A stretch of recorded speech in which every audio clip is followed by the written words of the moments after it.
नमस्कार, स्वागत है आप सभी का मेरे YouTube channel Smita Hindi classes में। आज हम पढ़ने वाले हैं Bangalore city university BBA second semester की पुस्तक काव्य कुसुम का तीसरा भाग व्यापार। आइए मैथिली शरण गुप्त का एक संक्षिप्त परिचय जानते हैं। इनका जन्म 3 अगस्त 1886 यानी कि 1886 को झांसी के निकट चीरगांव में हुआ था। रोचक किस्सा यह कि उनके बचपन का नाम मिथिलाधीप नंद शरण था, लेकिन विद्यालय के रजिस्टर में इतना बड़ा नाम अट नहीं रहा था, मतलब फिट नहीं हो रहा था, तो इन्हें मैथिली शरण का नाम दिया गया। धनाढ़ वैश्य घराने में जन्मे के कारण इनका नाम में शामिल गुप्त हो गया। वह बचपन से में स्वर्णलता नाम से छपाएं लिखते थे। फिर किशोरावस्था में ऋषिकेश, ऋषिकेंदु आदि नाम का भी प्रयोग करने लगे। उन्होंने अनुवाद का कार्य मधुप नाम से किया और भारतीय और नित्यानंद नाम से अंग्रेज सरकार के विरुद्ध कविताएं लिखी। साहित्य जगत उन्हें दद्दा पुकारता था। उनकी कीर्ति भारतीय 1912 में स्वतंत्रता संग्राम के समय व्यापक प्रभावशाली सिद्ध हुई थी और इसी कारण महात्मा गांधी ने उन्हें राष्ट्रकवि की पदवी दी थी। हिंदी साहित्य के इतिहास में वो बड़ी खड़ी बोली के प्रथम महत्वपूर्ण कवि माने जाते हैं। पद रचना की ओर उनका झुकाव लघु सिद्धांत कौमुदी पढ़ते हुए हुआ। आरंभ में ब्रजभाषा में काव्य सृजन किया और संस्कृत छंदों में अनेक अनुक्तियां लिखी। राष्ट्रीय चेतना, धार्मिक नैतिकता और मानवीय उत्थान उनके काव्य का उत्स है। उनकी कृतियों में देश का अतीत, वर्तमान और भविष्य बोलता है। वह मानवतावादी, नैतिक और सांस्कृतिक काव्यधारा के विशिष्ट कवि माने जाते हैं। उनके 2 महाकाव्य, 20 खंड काव्य, 17 गीत काव्य, 4 नाटक, गीत नाटक, 2 संस्मरण गद्य कृतियाँ, 4 निराकस्य निबंध और 18 अनुदित रचनाएं अभी उपलब्ध हैं। पहला पद है, इस रत्नगर्भा भूमि पर हा देव ऐसी दीनता है, सोच कृषि से कम नहीं व्यापार की विहीनता। देश देश के वाणिज्य की सर्वत्र धूम मची रही, क्या पर मुखापेक्षी नहीं है आज पद पद हो रही। भावार्थ, इस श्लोक में कवि भारत की दयनीय स्थिति पर शोक प्रकट करते हुए कहते हैं कि यह भूमि जो कभी रत्नगर्भा थी अब दीनता की शिकार हो गई है। जैसे कृषि की दुर्दशा चिंता का विषय है, वैसे ही व्यापार की स्थिति भी अत्यंत ही शोचनीय हो गई है। कवि इस बात पर खेद प्रकट करता है कि जिस देश का व्यापार कभी पूरे विश्व में प्रसिद्ध था, वही देश आज दूसरे पर निर्भर हो गया है, यानी कि आश्रित हो गया है। पहले जो देश अपने व्यापारिक कौशल से प्रसिद्ध था, अब वह हर कदम पर दूसरों की सहायता का मोहताज हो गया है। इस पंक्ति में भारत की आर्थिक स्थिति और आत्मनिर्भरता एहसास पर चिंता व्यक्त की गई है। विशेषतः इस श्लोक में भारत की प्राचीन समृद्धि और वर्तमान पर निर्भरता के बीच गहरा विरोधाभास दिखाया गया है, जिससे कि इनकी प्रभावशीलता और मार्मिकता बढ़ जाती है। सेकेंड पद, अब रख नहीं सकती स्वयं हम लाज भी अपनी अहो, रखते विदेशी वस्तु उनकी सभ्य है हम क्यों न हो। करती अपेक्षा आप अपनी पूर्ण जो जितनी जहाँ वह जाति उतनी ही संपूर्णति प्राप्त करती है वहाँ। कवि कह रहे हैं कि यहाँ भारत की संस्कृति और आत्मसम्मान की गिरावट पर व्यंग करते हुए कहते हैं कि अब हम अपनी लाज तक बचाने में असमर्थ हो गए हैं। विदेशी वस्त्र पहनने को हम अपनी सभ्यता का प्रतीक मान लिया है, मानो ये सच्ची आधुनिकता हो।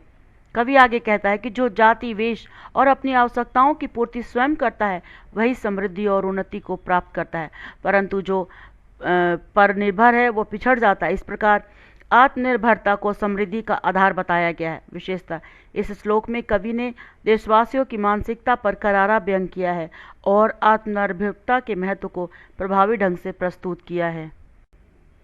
जो वस्तु देखो mode in England, Italy, Germany, Japan, France, America व अन्य देशों की बनी, होकर सजीव मनुष्य हम निर्जीव से हैं हो रहे घर में, लगाकर आग अपने बेखबर हैं सो रहे। इस श्लोक में कवि भारत की निर्भरता पर कटाक्ष कर रहे हैं। वे कहते हैं कि हम जो भी वस्तु देखते हैं वह England, Italy, Germany, Japan, France, America, अन्य विदेशी देशों में बनी होती हैं। अर्थात हमारी सभी ज़रूरतों को लगभग सभी चीज़ें विदेशों से आयात की जाती है। कवि आगे कहते हैं कि हम सजीव मनुष्य होकर भी निर्जीव की तरह हो गए हैं। अपनी स्वदेशी वस्तुओं को का उपयोग छोड़कर हम विदेशी वस्तुओं पर निर्भर होते जा रहे हैं। यह आत्मघाती प्रवृत्ति ऐसी है जो मानो हम अपने ही घर में आग लगा रहे हों और बेखबर सोए हुए हो। इस तरह कवि स्वदेशी अपनाने और आत्मनिर्भर बनने का संदेश दे रहे थे। विशेषता है कि इस श्लोक में सजीव और निर्जीव का विरोधाभास प्रस्तुत कर भारतीयों की निष्क्रियता को उजागर किया गया है, जिससे स्वदेशी आंदोलन की आवश्यकता पर बल दिया गया है। कुल नारियां जिनको हमारी है करों में धारती, सौभाग्य शुभ चिन्ह है जिनको सदैव विचारती, वे चूड़ियां तक है विदेशी देख लो बस हो चुका, भारत किए सुहाग भी पर किए करके खो चुका। इस श्लोक में कवि भारतीय महिलाओं की परनिर्भरता पर व्यंग कर रहे हैं। वे कहते हैं कि भारतीय स्त्रियां जो अपने हाथों में सौभाग्य के प्रतीक स्वरूप चूड़ियां धारण करती हैं और जिनके लिए यह मंगल सूचक मानी जाती है, अब वे भी विदेशी चूड़ियों का उपयोग कर रही हैं। कवि दुख प्रकट करते हुए कहता है कि जब भारत की कुलीन नारियां तक विदेशी चूड़ियां पहनने लगी हैं, तो यह संकेत है कि भारत अपनी संस्कृति और आत्मनिर्भरता को खो चुका है, यहाँ तक कि स्वकीय सुहाग की परकीय बन गया है। अर्थात भारत ने अपनी पहचान और परंपराओं को विदेशी प्रभाव में खो दिया है। विशेषता है कि इस श्लोक में कवि ने भारतीय समाज की परंपराओं और आत्मसम्मान के ह्रास को मार्मिक रूप से व्यक्त किया है तथा स्वदेशी अपनाने की प्रेरणा दी है। वे तुच्छ सुइयां भी विदेशी जो न हमको मिल सके, तो फिर पहनने के हमारे वस्त्र भी क्या सिल सके, माचिस विदेशी हम न ले तो फिर अंधेरे में रहें, है शूद्र छड़ियों तक विदेशी और आगे क्या कहें। कवि देशवासियों की विदेशी वस्तुओं पर अत्यधिक निर्भरता का व्यंग्यात्मक चित्रण कर रहे। वे कहते हैं कि हम इतने पराश्रित हो गए, यानी कि दूसरे पर निर्भर हो गए कि सुइयां तक विदेशी उपयोग कर रहे हैं, और यदि हमें ना मिले तो हम अपने वस्त्र तक नहीं सिल सकते। अर्थात हमारी स्वावलंबन शक्ति इतनी क्षीण हो गई है कि छोटी छोटी चीज़ों के लिए भी हम विदेशों पर निर्भर हैं। कवि आगे कहते हैं कि हम विदेशी माचिस ना लें तो हमें अंधेरे में रहना पड़ेगा, यहाँ तक कि मामूली तीलियाँ तक विदेशी हो गई हैं। जब ऐसी छोटी वस्तुओं तक हमारी आत्मनिर्भरता समाप्त हो गई है तो इसे आगे और क्या कहा जाए। इस प्रकार कवि देशवासियों को आत्मनिर्भर बनने तथा स्वदेशी वस्तुओं को अपनाने का संदेश देते हैं। विशेषता है कि इस श्लोक में कवि ने विदेशी वस्तुओं पर भारत की अत्यधिक निर्भरता को तर्कसंगत उदाहरणों के माध्यम से प्रभावी ढंग से प्रस्तुत किया है और आत्मनिर्भरता की आवश्यकता पर बल दिया। केवल विदेशी वस्तुएं ही क्यों, अब स्वदेशी हैं कहाँ, वह वेशभूषा और भाषा सब विदेशी है यहाँ, गुण मात्र छोड़ विदेशियों के हम, उन्हीं में सन गए कैसी नकल की, वाह हम नकाल पूरे बन गए। अर्थ है, इस श्लोक में कवि भारत में विदेशी प्रभाव के गहरे प्रवेश पर व्यंग कर रहे हैं। वे कहते हैं कि अब केवल वस्तुएं ही नहीं बल्कि हमारी वेशभूषा और भाषा तक विदेशी हो गई है। हम अपनी पहचान भूलकर विदेशी रीति रिवाजों को अपनाने में ही गौरव महसूस कर रहे हैं। कवि आगे कहते हैं कि हमने विदेशियों के गुणों को छोड़कर उनकी सतही नकल ही कर ली है। हम यह केवल उनकी जीवन शैली अपनाने में लगे हैं बल्कि पूरी तरह से उनकी संस्कृति में घुल मिल गए हैं। यह कैसी विडंबना है कि हमने सिर्फ उनकी बाहरी चमक दमक को अपनाया और उनके श्रेष्ठ गुणों को ग्रहण नहीं किया। इस प्रकार कवि हमें अपनी सांस्कृतिक जड़ों की ओर लौटने और वास्तविक उन्नति पर ध्यान देने की प्रेरणा देते हैं। विशेषता, इस श्लोक में कवि ने व्यंग्यपूर्ण शैली में भारतीयों की मानसिकता पर कटाक्ष किया है और बताया है कि वास्तविक उन्नति केवल अंधी नकल से नहीं बल्कि श्रेष्ठ गुणों को अपनाने से होती है। गर्दन बना था सिंह उनकी खाल को पाकर कभी, पर सिंह के से गुण कहाँ हंसने लगे उसको सभी। इस भांति के नर पुअंगों की क्या यहाँ बढ़ती नहीं, पर हाय काले भाल पर लाली कभी चढ़ती नहीं। अर्थ, कवि एक प्रसिद्ध दंत कथा का संदर्भ देते हुए व्यंग कर रहे हैं। इस कहानी के अनुसार एक गधे ने सिंह की खाल पहन ली और स्वयं को सिंह समझने लगा, लेकिन जब उसने अपनी असली आवाज़ में बोलना शुरू किया तो सब लोग उसकी वास्तविकता जानकर हंसने लगे। कवि इस कथा के माध्यम से उन लोगों पर कटाक्ष करते हैं जो केवल बाहरी दिखावा से महान बनने का प्रयास करते हैं, लेकिन उनके भीतर न तो कोई योग्य गुण होता है और न ही वास्तविक शक्ति। ऐसे ही लोग समाज में बढ़ते जा रहे हैं जो केवल नकली आडंबर के सहारे खुद को महान साबित करना चाहते हैं। अंत में कवि कहते हैं कि चाहे कितनी भी कोशिश कर ले, यदि हम उनके कर्म और चरित्र ऊंचे नहीं हैं तो केवल बाहरी बदलाव से उसे सम्मान नहीं मिल सकता। जैसे काले माथे पर लालिमा नहीं चढ़ सकती, वैसे ही आचरण और गुणों के बिना कोई सच्ची प्रतिष्ठा प्राप्त नहीं कर सकता। विशेषतः इस श्लोक में प्रतीकात्मकता और व्यंग का उत्कृष्ट प्रयोग किया गया है, जो दिखावे और वास्तविकता के बीच के अंतर को प्रभावी रूप से उजागर करता है। संप्रति स्वदेशी की हमें है, गंध भी भाती नहीं, खस केवड़ा बेला चमेली, चित्त में आती नहीं, मस्तक ना लेवेंडर बिना, अब मस्त होता है हो, बस शौक पूरा हो, हमारा देश उजड़ क्यों न हो। इस श्लोक में कवि स्वदेशी भारतीय और परंपराओं के विमुख होने की प्रवृत्ति पर व्यंग कर रहे हैं। वे कहते हैं कि आज हमें अपनी देसी सुगंधों की महक भी अच्छी नहीं लगती। वे प्राकृतिक और स्वदेशी सुगंधों जो कभी हमारे मन को प्रसन्न करती थी, अब हमें आकर्षित नहीं करती। इसके विपरीत अब बिना स्वदेशी इत्र लेवेंडर के हमारा मस्तक सुगंधित नहीं होता और न ही हमें संतोष मिलता है। कवि व्यंगात्मक रूप से कहते हैं कि बस हमारे ये शौक पूरे होते रहें, भले ही इसके कारण देश उजड़ जाए। अर्थात हम विदेशी वस्तुओं की चकाचौंध में इतने लिप्त हो गए हैं कि स्वदेशी चीज़ों को तुच्छ समझने लगे हैं, जिससे कि देश की अर्थव्यवस्था और संस्कृति को नुकसान पहुंच रहा है।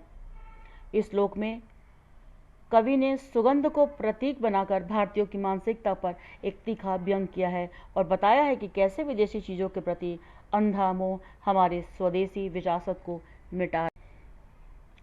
सब स्वाभिमान डूबो चुके जो पूर्व पारावार में, आश्चर्य है हम आज भी हैं जी रहे संसार में, कीवा इसे जीना कहे तो फिर कहे मरना किसे, जीता कहाँ है वह नारी है, ध्यान कुछ अपना जिसे। इस श्लोक में कवि स्वाभिमान और आत्मसम्मान की हानि पर विचार करते हुए समाज की वर्तमान स्थिति पर कटाक्ष कर रहे हैं। वे कहते हैं कि जो लोग अपने स्वभाव को पहले ही खो चुके हैं, जो अपने पूर्वजों की परंपराओं और संस्कृतियों को भूल चुके हैं, वे आज भी जीवित हैं, लेकिन यह जीवन किस काम का है। कवि सवाल करते हैं कि क्या हम इसे जीना कहा जा सकता है, यह तो मृत्यु के समान है, क्योंकि ऐसे लोग अपने अस्तित्व के उद्देश्य और अपनी असल पहचान से पूरी तरह दूर हो चुके हैं। वे अपने जीवन के वास्तविक लक्ष्यों और आत्मसंतोष को भूलकर सिर्फ बाहरी दिखावे और आसार चीज़ों में लिप्त हो गए हैं। इस प्रकार कवि हमें अपनी वास्तविकता को पहचानने और आत्मनिर्भरता की ओर अग्रसर होने की प्रेरणा देते हैं। विशेषतः इस श्लोक में कवि ने जीवन और मृत्यु के अर्थ पर गहरे विचार किए हैं और समाज की आत्मविमुखता और स्वाभिमान की हानि पर तीखा व्यंग किया है।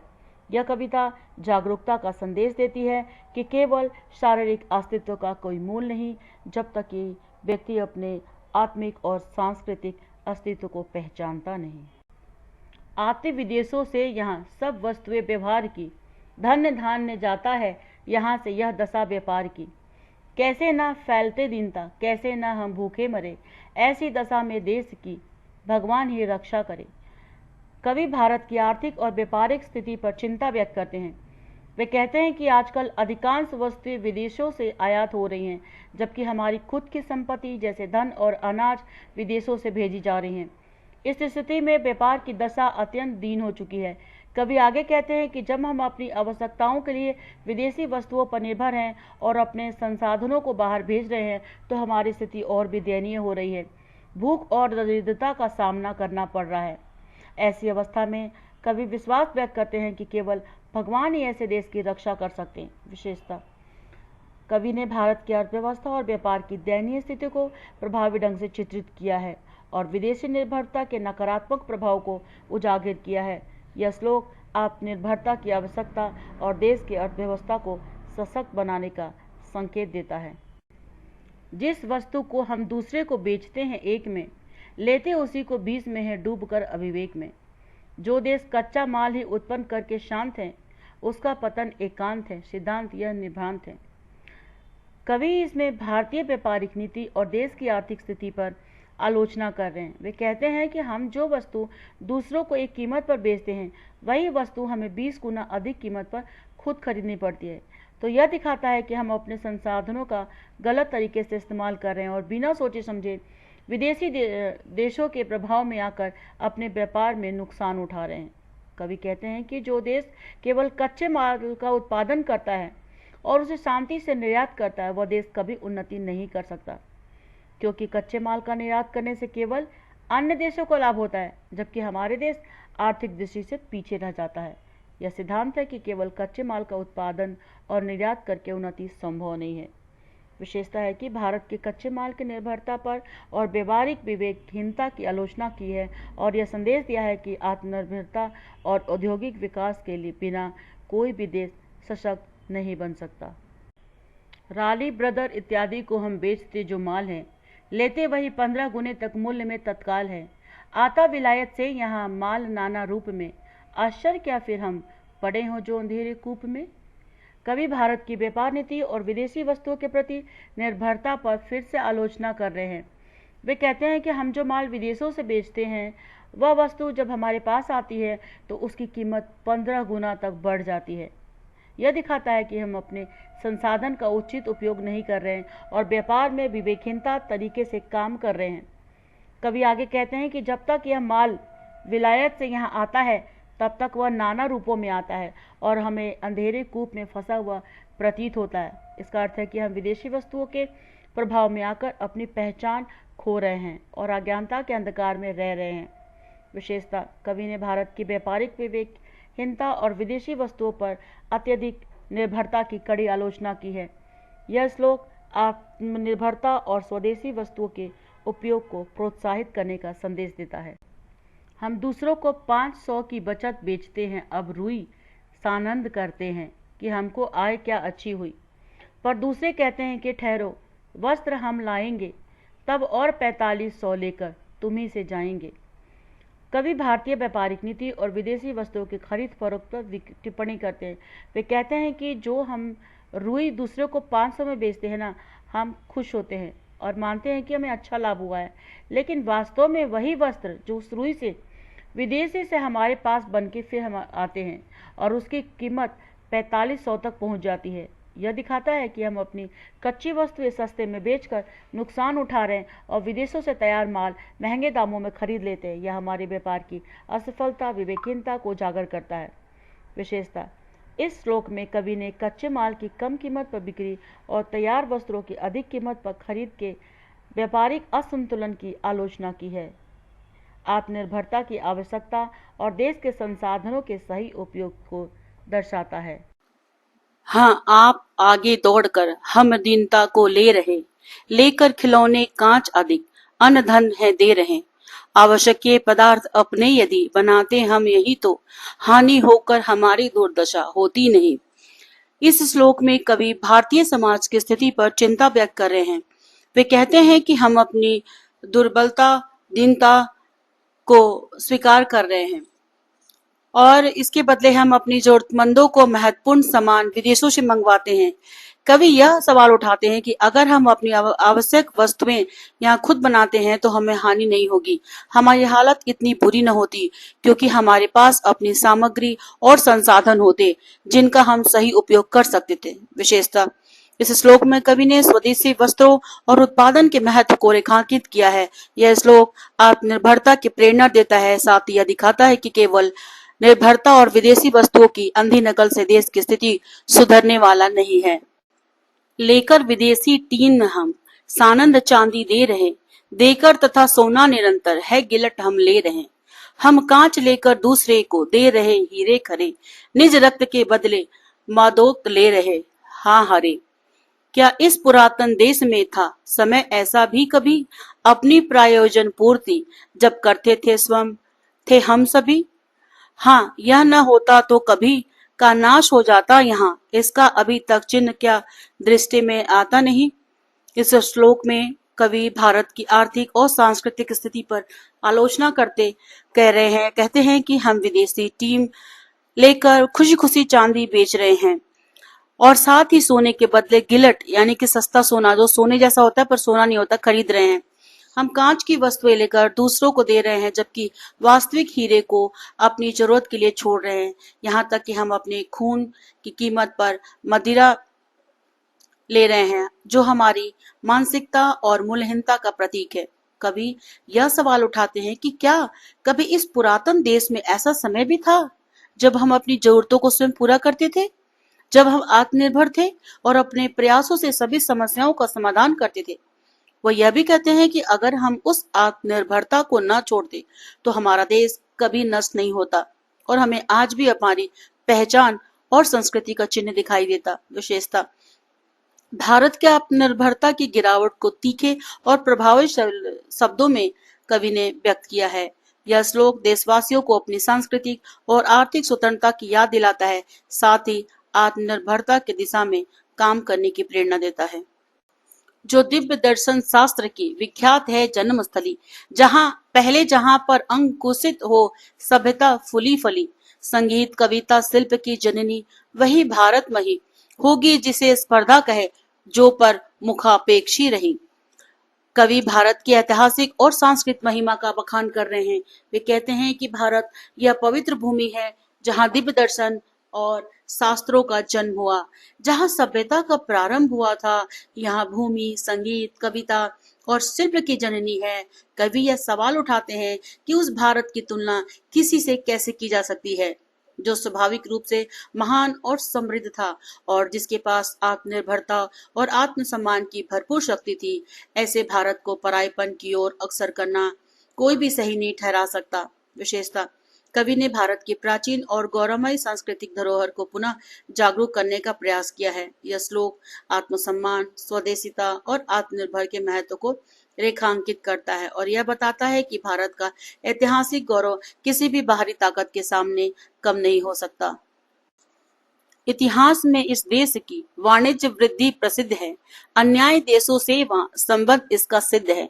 बनकर यहाँ वर वस्तुएं सर्वत ही जाती रही, नर रचित कहलाती न थी, सुर रचित कहलाती रही। कवि भारत के इतिहास में वाणिज्य की प्रगति और समृद्धि का उल्लेख कर रहे हैं। कहते हैं कि भारत का व्यापार अन्य देशों से जुड़ा हुआ था और इसकी प्रसिद्धि पूरे संसार में फैली हुई थी। यहाँ की बनी वस्तुएं दुनिया भर में जाती थी, लेकिन इन वस्तुओं को कभी सिर्फ मानवीय श्रम का परिणाम नहीं माना गया, बल्कि इन्हें देवताओं के साथ निर्मित माना जाता था। कवि यह बात कर रहे हैं कि भारत का वाणिज्य इतना उन्नत था कि वहां की हर वस्तु को उच्चतम गुणवत्ता और दिव्य श्रेणी में माना जाता था, जो भारत महान सभ्यता और कारीगरी का प्रमाण था।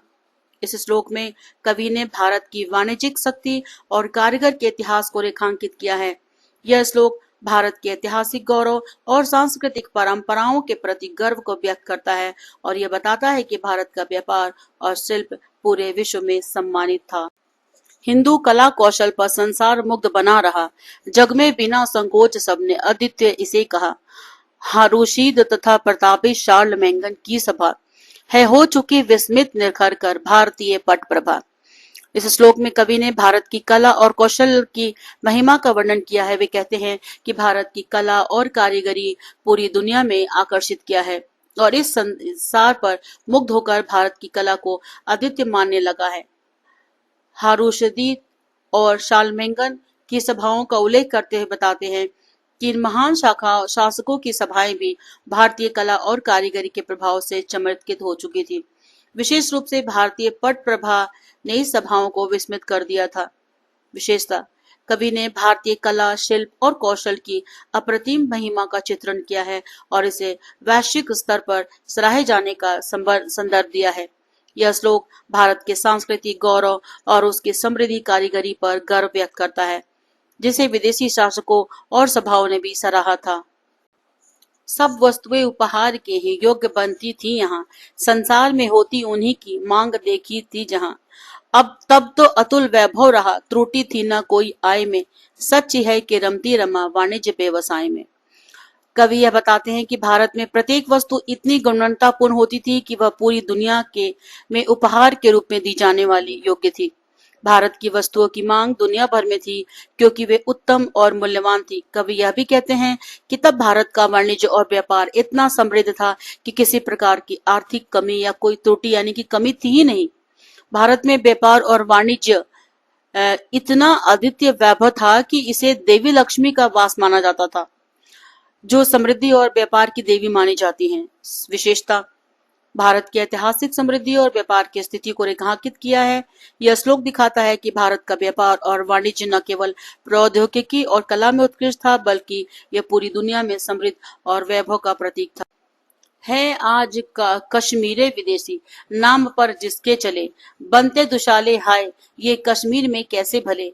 है विविध बंगाली किनारी धोतियों की आज भी, पर है विदेशी आज वह, आती नहीं हमको लाज भी। कवि भारत की सांस्कृतिक और आर्थिक स्थिति की आलोचना कर रहे हैं। कहते हैं कि आज कश्मीर से जिन वस्त्रों का नाम लिया जाता है, अब वे विदेशी उत्पादकों के रूप में बिक रहे हैं, जबकि पहले कश्मीर में इन वस्त्रों की गुणवत्ता और उनकी पहचान थी। यह भारत की स्वदेशी उत्पादकों की गिरावट और विदेशी वस्त्रों के प्रभाव को दर्शाता है। कवि कहते हैं कि बंगाली किनारी धोतियां आज भी प्रसिद्ध है, लेकिन अब वे विदेशी हो गई हैं और हमें इस पर कोई शर्म या कोई लज्जा नहीं आती। यह भारतीयता की कमी है और विदेशी प्रभाव के बढ़ते प्रभाव को दर्शाता है। विशेषता भारतीय वस्त्रों और शिल्प की गिरावट को व्यक्त करते हैं, जिसमें भारतीय संस्कृति और पहचान की खोती हुई महिमा को रेखांकित किया गया है। यह श्लोक स्वदेशी वस्त्रों और संसाधनों के मूल और भारतीयता की पुनः स्थापना की आवश्यकता को महसूस कराता है। ढाके चंदेरी आदि की कारीगरी अब है कहाँ, हाँ आज हिंदू नारियों की कुशलता सब है कहाँ। थी वह कला या क्या ऐसे सूक्ष्म थी, अनमोल थी, 100 हाथ लंबे सूत की बस आध रत्ती तोल थी। कवि भारतीय कारीगरी और कला के अवमूल्यन की आलोचना कर रहे हैं। वे कहते हैं कि जो ढाका चंदेरी जैसी कारीगर पहले भारत में थी, अब कहाँ दिखाई देती है। आज हिंदू नारियों की वह कला और कुशलता कहीं भी नजर नहीं आती। कवि कहते हैं कि वह कारीगरी अत्यंत सूक्ष्म और अनमोल थी, अब सब विलीन हो चुकी है।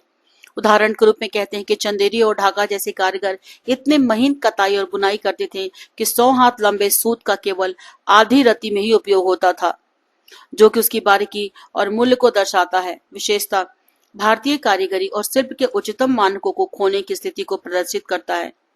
यह श्लोक स्वदेशी कला, शिल्प और नारी की शक्ति और समृद्धि को बचाए रखने की आवश्यकता पर जोर देता है और वर्तमान समय में उसकी घटती पहचान और गुणवत्ता पर गहरी चिंता व्यक्त करती है।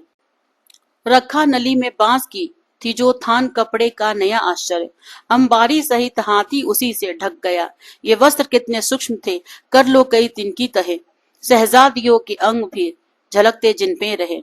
कवि भारतीय कारीगरी की विशाल सूक्ष्मता और उत्कृष्टता को अभिव्यक्त कर रहे हैं। वे कहते हैं कि एक समय में जब भारत में कपड़े को इतनी बारीकी से तैयार किया जाता था, उसे बांस की नली में रखा जाता था, वह कपड़ा इतना बारीकी और अद्वितीय था कि अंबारी को भी उसी से ढक दिया जाता था, यानी कि बड़ा हाथी रखने।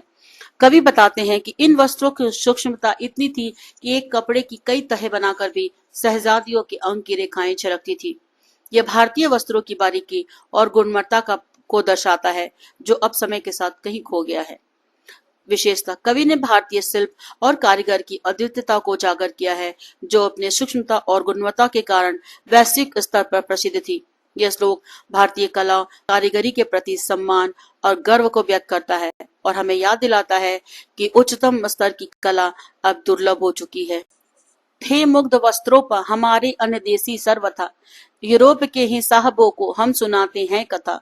वे लोग वस्त्रों के वो यहाँ के थे सदैव सराहते, निज देश के पट मुफ्त में भी थे न लेना चाहते।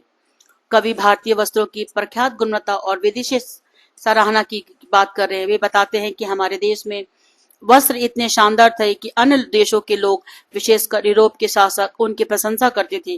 वे भारतीय वस्त्रों को वहां बड़े आदर और श्रद्धा के साथ देखते थे। इसके अलावा कवि यह बताते हैं कि भारतीय वस्त्रों का इतना उच्च मानक था कि यूरोपीय लोग अपने देश में इन वस्त्रों को मुफ्त में नहीं लेना चाहते थे, क्योंकि वे भारतीय वस्त्रों की उत्कृष्टता को जानते थे और भारतीय कारीगरी के प्रति गहरी श्रद्धा रखते थे। विशेषता कवि ने भारतीय वस्त्रों और कारीगरी के वैश्विक सम्मान को रेखांकित किया है। यह श्लोक दिखाता है कि भारतीय वस्त्र और शिल्प की गुणवत्ता इतनी उच्च थी कि विदेशी शासक भी उनका सम्मान करते थे और भारतीय कारीगरी की महानता को मान्यता देते थे। जिस भांति भारतवर्ष का व्यापार नष्ट किया गया, कर से तथा प्रतिरोध से जिस भांति भ्रष्ट किया गया, वर्ण वृथा है उस विषय का, सोचना अब है यही सही, भांति उसकी वृद्धि हो जैसे कि पहले थी रही। कवि भारत के व्यापार के पतन और उसकी गिरावट पर विचार कर रहे हैं। कहते हैं कि भारत का व्यापार पहले अत्यंत सूक्ष्म और शक्तिशाली था, लेकिन अब उसे करों और प्रतिरोध के कारण नष्ट कर दिया गया है। व्यापार के इस नुकसान का वर्णन करना निरर्थक है, क्योंकि अब समय आ गया है कि हम यह सोचें कि भारत के व्यापार को कैसे फिर से पहले जैसा समृद्ध और शक्तिशाली बनाया जा सकता है। कवि भारत के व्यापारिक पतन पर गहरी चिंता व्यक्त करते हैं और इसका पुनर्निर्माण करने की आवश्यकता को महसूस करते हैं। यह श्लोक स्वदेशी व्यापार और उद्योग की पुनरुत्थान की प्रेरणा देता है और हमें यह समझाता है कि भारत के व्यापार को फिर से प्रगति की दिशा में बढ़ाया जा सकता है। तो छात्रों, इस तरह से ये पाठ यहीं पर समाप्त होता है। उम्मीद करती हूँ कि ये वीडियो आपको पसंद आया होगा, और पसंद आए तो वीडियो को सब्सक्राइब, लाइक, कमेंट और दोस्तों के साथ शेयर करना ना भूलें।